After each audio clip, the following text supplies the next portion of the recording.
오늘 함께 나눌 말씀은 마가복음 14장 32절에서 42절까지의 말씀입니다. 우리 함께 말씀을 교독합시다. 제가 한 절 읽고 여러분 한 절 읽고 이렇게 교독하도록 하겠습니다. 그들이 겟세마네라 하는 곳에 이르매 예수께서 제자들에게 이르시되 내가 기도할 동안에 너희는 여기 앉아 있으라 하시고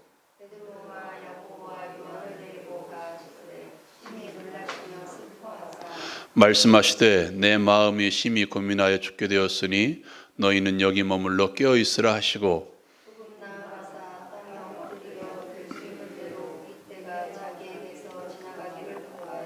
이르시되 아빠 아버지여 아버지께는 모든 것이 가능하오니 이 잔을 내게서 옮기시옵소서.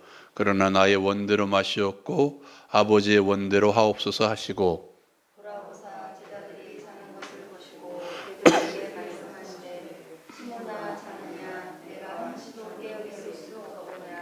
시험에 들지 않게 깨어있어 기도하라. 마음에는 원이로되 육신이 약하도다 하시고 다시 오사 보신즉 그들이 자니 이는 그들의 눈이 심히 피곤함이라. 그들이 예수께 무엇으로 대답할 줄 알지 못하더라. 세 번째 오사 그들에게 이르시되 이제는 자고 쉬라. 그만 되었다. 때가 왔도다. 보라 인자가 죄인의 손에 팔리느니라. 같이 일어나라 함께 가자. 보라 나를 파는 자가 가까이 오늘 저와 여러분이 읽었던 이 말씀은 아멘. 겟세마네의 기도입니다. 우리가 너무도 잘 아는 그런 기도, 그런 말씀이죠. 이 땅에도 그러니까 세상에도 겟세마네라는 이 찬송이 있더라고요. 보이려나 모르겠네요. 보이시는 분은 한번 읽어볼까요? 같이 시작. 나 오직 한 가지 물어봅니다. 이 순간 나에게 주신 이 독잔을 거둬줘요. 다가오는 죽음이 난 너무나 두려워져요. 흔들리는 마음, 지쳐버린 몸, 무엇을 위해 싸웠나? 누굴 위해 죽는 건가? 이 고통이 나에겐 무슨 의미가 되나요? 나 죽을 때 예언하신 당신 뜻을 이루시겠죠. 날 못 받고 치고 찢고 죽이시겠죠. 내가 죽어 얼마나 더 대단한 걸 갖게 되나요? 얼마나 더 위대한 걸 이루시나요? 흔들리는 마음, 지쳐버린 몸, 지나간 시간이 마치 영원처럼 느껴지네. 끝내야 할 나의 운명, 당신 손에 정해진 운명, 뜻하신 대로 날 죽게 하소서. 당신 주신 이 독잔, 이 핏물이 되어 날 적시고 찢고 쳐서 죽이소서. 지금 내 마음 편하기 전, 지금 내 마음 편하기 전. 신앙인의 눈으로 보면 조금 그렇죠. 우리 예수님은 완벽한 분인데, 우리 예수님은 하나님이신데 그 겟세마네에서 두려워하고 떨고 있을까? 여러분 그거 기억하십시오. 예수님도 인간의 몸을 입으셨습니다. 인간이 당하시는 고통들, 인간이 당하시는 어려움들도 다 똑같이 겪어내신 분이십니다. 우리가 예수님을 하나님처럼만 생각하기 때문에 예수님은 고통을 안 당하셨을 것이다. 예수님은 이 순간 번민하지 않으셨을 것이다. 아니요. 오늘 말씀에도 있지만 번민하셨습니다. 그 십자가 앞에서 번민하셨습니다. 죽음이라는 그것 때문이 아니라 또 다른 이유가 있었겠지만 번민하셨습니다. 여러분, 겟세마네는 예수님께서 습관처럼 올라가셨던 곳입니다. 올라가셔서 기도하셨던 곳입니다. 특별히 뭔가 중요한 일이 있을 때마다 그분은 늘 기도하셨습니다. 제자들을 세우실 때에도 오늘 말씀 가운데 이 땅의 운명이 결정되어지는 그 순간에, 이 순간에도 예수님은 그 동산에 올라가셔서 기도하셨습니다. 여러분, 인간 예수로서 이 십자가를 바라보면 너무나 두려운 것입니다. 왜냐하면 서서히 죽어가는 형벌이기 때문입니다. 단번에 죽으면 그냥 끝나버리겠죠. 그러나 서서히 온몸의 힘과 온몸의 피가 빠져나가는 고통, 그 고통이 바로 십자가의 고통입니다. 이 고통 가운데 예수님은 여전히 세 명의 제자와 함께 가십니다. 33절 말씀에 보면 베드로와 야고보와 요한을 데리고 가실새 심히 놀라시며 슬퍼하사라고 이야기합니다. 언제나 중요한 순간에 예수님은 이 세 명의 제자와 함께 가셨습니다. 여러분 어떻습니까? 중요한 순간에 누구와 함께 하고 있습니까? 먼저 예수님과 함께 하시길 원하고 그런 신앙의 도역자들이 되기를 주님의 이름으로 축원드립니다. 그 겟세마네에 올라가시면서 주님은 당부하십니다. 말씀 한번 읽어볼까요? 14장 34절입니다. 35절로 25절로 되어 있는데요. 34절 말씀입니다. 우리 같이 한번 읽어볼까요? 시작. 말씀하시되 내가 마음이 심히 고민하여 죽게 되었으니 너는 여기 머물러 깨어 있으라 하시고, 너희는 여기 머물러 뭐하라? 깨어 있으라. 주님은 이 깨어 있으라라는 말을 줄곧 하셨습니다. 끊임없이 제자들에게 또 사람들에게 깨어 있으라 습관처럼 말씀하셨습니다. 우리 어른들은 습관처럼 그렇게 이야기하죠. 밥 잘 먹고, 그리고 공부 잘하고, 또 때로는 차 조심하고, 길 조심하고, 사람 조심하고, 그런 것처럼 우리 예수님은 습관처럼 깨어 있으라, 깨어 있어, 기도하라, 깨어 있으라 라고 말씀하십니다. 37절 말씀, 마가복음 13장 37절 말씀에 이런 말씀이 기록되어 있습니다. 같이 한번 읽어볼까요? 깨어 있으라, 내가 너희에게 하는 이 말은 모든 사람에게 하는 말이니라 하시니라. 아멘. 깨어 있으라. 그러나 이 말은 너희뿐만 아니라 모든 사람에게 하는 말이다 라고 이야기합니다. 어떤 모든 사람? 예수 믿는 모든 사람들에게 깨어 있으라고 말합니다. 깨어 있는 행동 중에 하나가 무엇입니까? 기도하는 것입니다. 오늘 저와 여러분 읽었던 38절 말씀에도 이렇게 이야기합니다. 시험에 들지 않게 깨어 있어 기도하라. 시험에 들지 않게 깨어 있어 기도하라. 주님은 끊임없이 기도하라고 우리에게 명령하십니다. 여러분 그거 아십니까? 우리나라가 일본의 식민지를 겪었죠. 얼마 전에 또 배상에 대한 이야기를 했지만 식민지를 겪었습니다. 그런데 그 암울한 시기에 깨어있어 기도한 그 평양의 대부운동이 어떻게 시작한 줄 아십니까? 한 사람의 회개의 기도로 시작했습니다. 여러분, 미국의 대각성 운동이라는 운동이 일어났습니다. 그 출발도 많은 사람들이 모여서 기도한 것이 아니라 몇 명의 청년들이 헛간에서 기도하던 그 모임이 그 출발이었습니다. 이 땅에 부흥을 가져온 운동도, 미국이라는 나라의 영적인 부흥을 가져온 운동도 결국 몇 명의 기도로 시작했다는 사실을 여러분 기억하시기 바랍니다. 시대를 깨어나게 하는 것, 그것은 기도입니다. 여러분 요즘 보시기 바랍니다. 너무도 교회에서 기도하는 프로그램들이 사라져버리고 있습니다. 기도의 모임도 사라지고 있습니다. 사람들은 예전에 신앙인들은 어땠습니까? 모일 때마다 기도하고 모임의 시간들을 만들어서 기도하고 교회에서 만드는 모임 족족이 다 무슨 모임이었습니까? 기도하는 모임이었습니다. 요즘은 그렇지 않죠? 등산하고 축구하고 자전거 타고 때로는 큰 교회에서는 골프도 하고 이런 모임만 많이 늘어나고 있습니다. 그렇게 기도하지 않으니까 교회가 어떻게 돼요? 깨어있는 것이 아니라 잠들어가는 거예요. 교회가 잠들어가니까 성도들도 잠들어가는 것입니다. 이런 의미에서 우리 옆 사람에 깨웁시다. 깨어있으라. 시작. 자고 있는 사람들 깨웁시다. 이렇게 잠들어 있는 교회에 있다 보니까 어떻게 해요? 교회가 그 역할을 못하는 거예요. 성도가 사회에서 그 역할을 못하는 거예요. 여러분 그거 아십니까? 넷플릭스라는 그 사람들에게 뭐 드라마를 보여주고 어떤 영화를 보여주는 어떤 사이트라고 해야 되나요? 그런 게 있습니다. 거기 얼마 전에 JMS에 대해서 방영을 했습니다. 정명석이라는 이단. 여러분 그거 아십니까? 사람들이 그런 이단과 교회를 별반 다르지 않게 취급해요. 교회가 뭐 다른 게 뭐 있냐? 저런 이단들과 비교해서 교회가 뭐 다른 게 있느냐라고 교회를 향해서 말하고 있습니다. 여러분 우리가 한번 봅시다. 다를 게 뭐가 있나요? 다를 게 없어요. 지금 여러분 우리가 이렇게 잘 살고 행복하게 사는 것도 여러분 어쩌면 믿음의 선배들, 우리의 믿음의 선배들 때문에 이렇게 살고 있는지도 모르겠습니다. 여러분 얼마나 많이 기도했습니까? 믿음의 선배들이 탄압받고 있는 그 감옥에서 기도했습니다.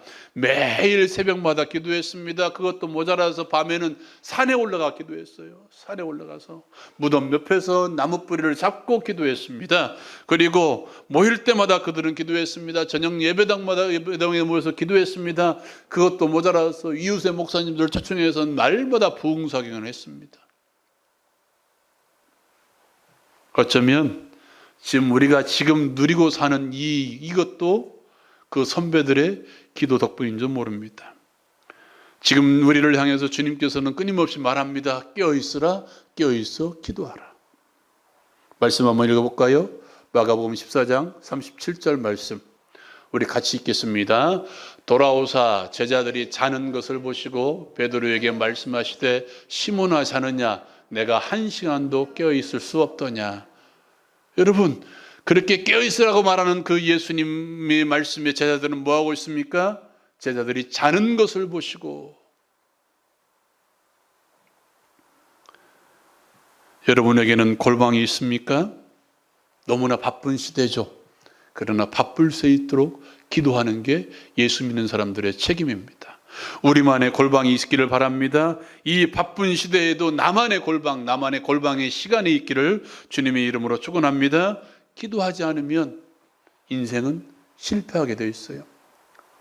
성경에 기록된 건 아니지만 제가 지금까지 살아간 결과 기도하지 않으면 그 인생 사회적으로 떵떵거릴 수 있죠. 그러나 그 인생은 분명히 실패한 인생입니다. 신앙의 실패, 기도의 실패는 곧 우리의 삶의 실패입니다. 그렇다면 예수님은 뭐라고 기도했을까요? 우리가 잘 아는 말씀이죠. 마가복음 14장 36절 말씀 우리 같이 한번 읽도록 하겠습니다.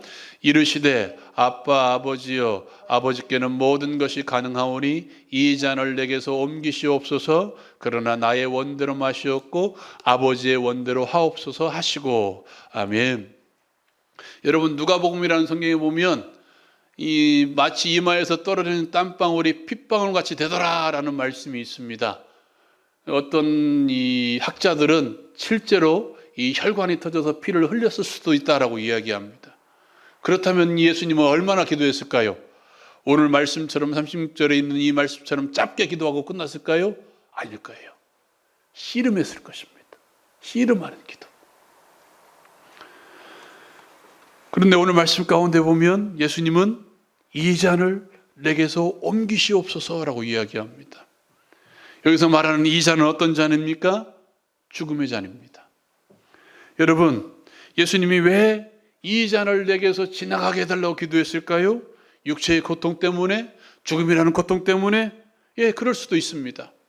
십자가 형벌이 그만큼 무서운 형벌이기 때문입니다. 그러나 저는 개인적으로 생각합니다. 육체의 고통보다 더 힘든 고통은 영적인 고통입니다. 하나님과의 관계가 끊어지는 고통입니다.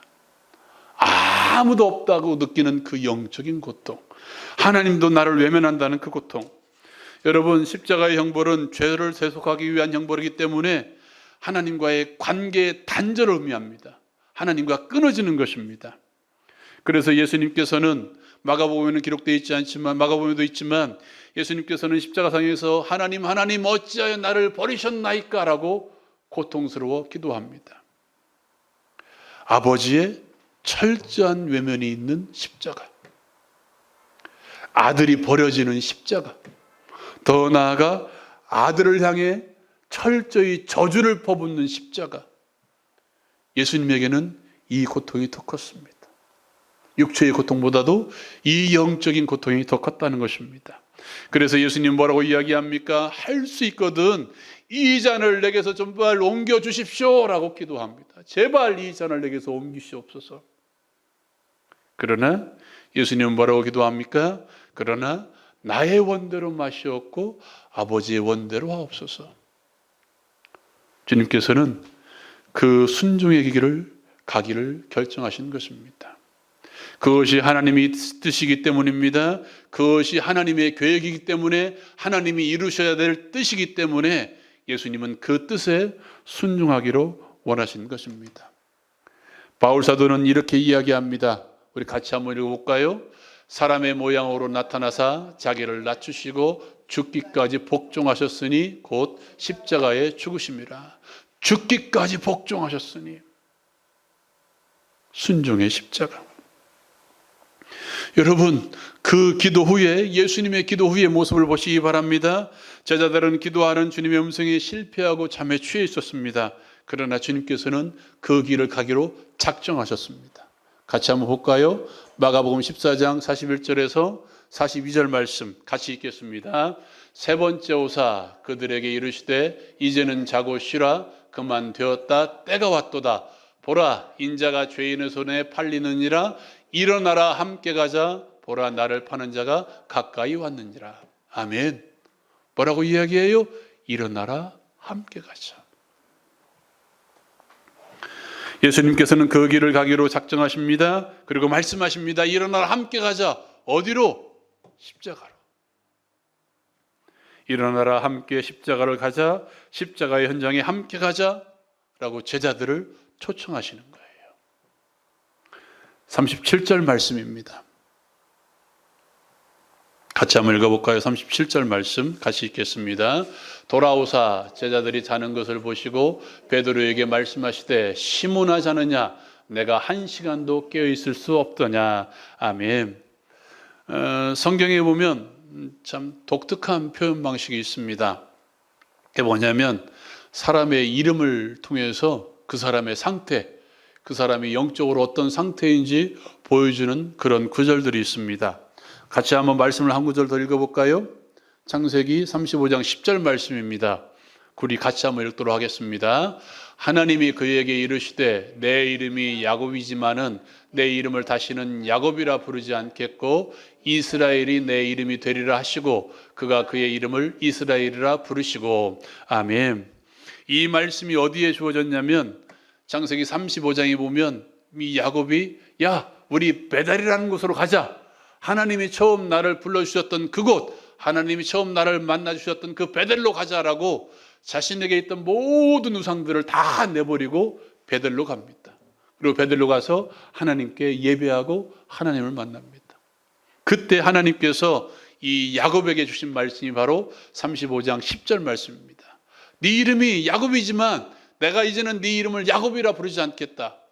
네 이름이 야곱이지만 승리자가 아닌 발 뒤꿈치를 잡고 나 혼자 승리하기 위해서 뭐라도 할 수 있는 자, 사람을 속이고 사람을 속이는 자.